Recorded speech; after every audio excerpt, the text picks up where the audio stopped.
If I were you, I would definitely watch this video. Why? Because we're going to break down all 4 English conditionals in a way that's simple, practical, and easy to remember. Conditionals can be very confusing. You've probably heard things like, if it rains, we'll cancel the trip.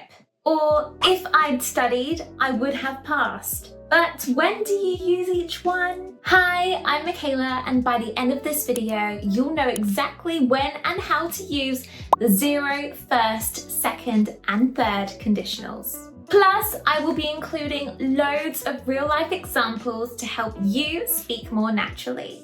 So without further ado, let's get started. So the first thing we need to cover is, what are conditionals? Conditionals are sentences with if. They describe a situation and a possible result. We usually divide them into 4 main types based on time and possibility. The 0 conditional is for general truths. The first conditional is for real future possibilities. The second conditional is for unreal or imaginary situations. And the third conditional is for regrets or past hypotheticals. Now, that's already a lot of information, but don't worry, we will go through each one with real-life examples and easy formulas to help you learn it very well.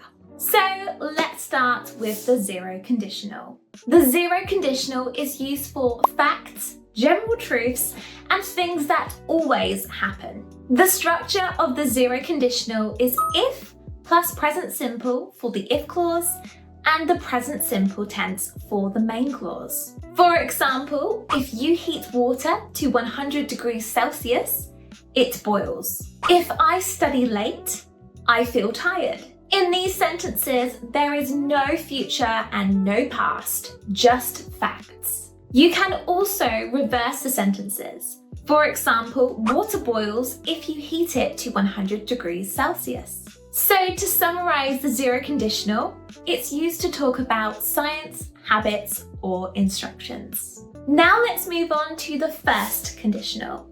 This is used for real future possibilities. The structure of the first conditional is if plus present simple for the if clause and will plus base verb for the main clause.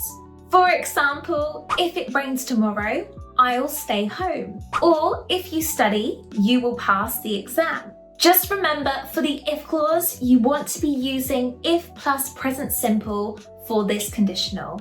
You don't want to be saying if it will rain, because even if it's for future meaning, you only mention will in the main clause. So to summarize the first conditional, we use it to talk about something that is possible or likely. And the key word is will in the main clause. Now let's talk about the second conditional. This conditional is used to talk about situations that are imaginary, unlikely, or even impossible, and we are usually referring to the present or future when we use it. The structure of the second conditional is if plus past simple for the if clause, and would plus base verb for the main clause. For example, if I had $1 million, I would travel the world. But the reality is, I don't have $1 million, so I can't travel the world, at least not yet. Or if I were taller, I would play basketball. But the truth is, I'm just not tall enough. Here's a mini grammar tip for you about the second conditional. We don't say if I was, we say if I were when we use it, because we are referring to something unreal, hypothetical, and imaginary. However, that being said, if I was is becoming more common, especially in informal English. But if you want to sound like a native when you use the second conditional, say if I were, not if I was. So to summarize, the second conditional is used when we are imagining something that isn't real right now. And let's now take a look at the final conditional, the third conditional. So the third conditional is all about talking about something in the past that didn't happen, but what the result would or could have been. For example, if I had started YouTube earlier, maybe I would have more subscribers. Hint, please subscribe.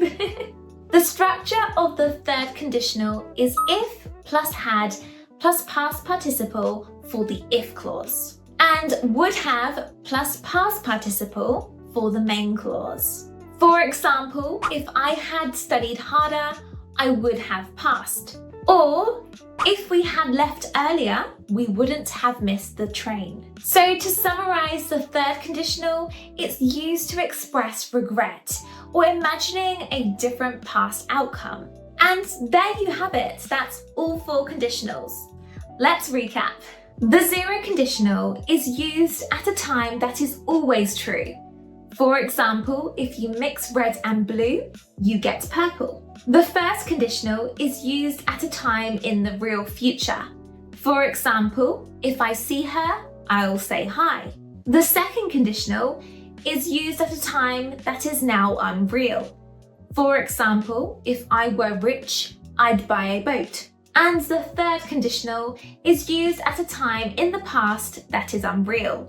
For example, if I had left earlier, I wouldn't have been late. Conditionals can be tricky, but with time and practice, I promise you, they get easier. Try making your own examples in the comments section. I will happily read them and correct them for you. And if you found this helpful, please don't forget to like, share, and subscribe so you never miss another English learning video. Thanks for watching, and I'll catch you in the next video.